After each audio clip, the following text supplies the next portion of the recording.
Bonjour, mon nom est Maître Yves Jelker, avocat émérite en droit de la Côté Divis et bienvenue dans les capsules vidéo de Condo Légal.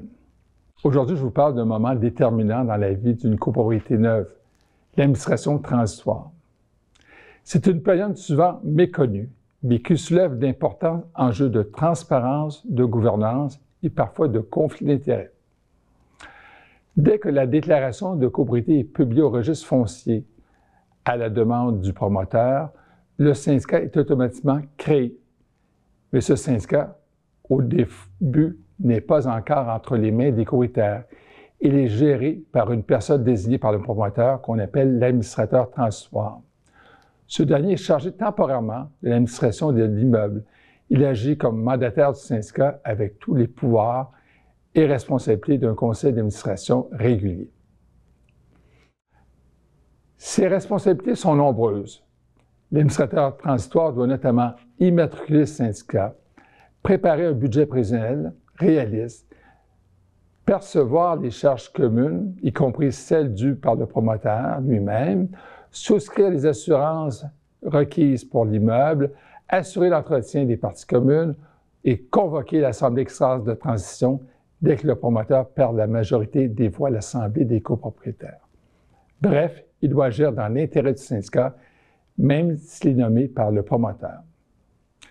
Malheureusement, cette période est parfois marquée de dérives, de conflits d'intérêts. Il peut y en avoir avec le promoteur qui nomme leurs employés comme administrateurs, sous-estime le budget pour rendre les unités plus attrayantes à la vente, retarde la détection des vices de construction ou encore qui attribue des contrats sans appel d'offres ou à des entreprises qui lui sont liées. Une décision importante de la Cour d'appel Villa du Golfe contre M. Leclerc a clairement établi que l'administrateur transitoire peut être personnellement responsable s'il agit au détriment du syndicat. Dès que les copropriétaires, excluant le promoteur, détiennent plus de 50% des voix, l'administration transitoire doit cesser. L'administrateur transitoire a alors l'obligation de convoquer dans les 90 jours une assemblée extraordinaire de transition pour élire un nouveau conseil d'administration.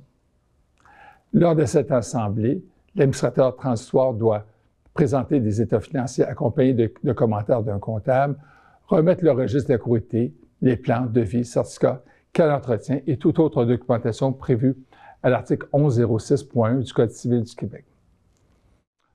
Enfin, le nouveau conseil d'administration a un pouvoir précieux.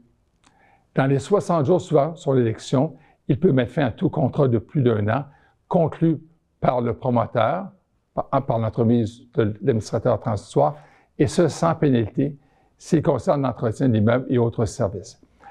C'est une garantie légale qui vise à redonner aux propriétaires le contrôle de leur milieu de vie. Et on doit donc retenir que l'administration transitoire est une phase qui a lieu au départ de la mise en place de la copropriété. Elle doit se faire dans l'intérêt collectif et non pas dans l'intérêt du promoteur. Le mandat de l'administrateur transitoire est donc temporaire.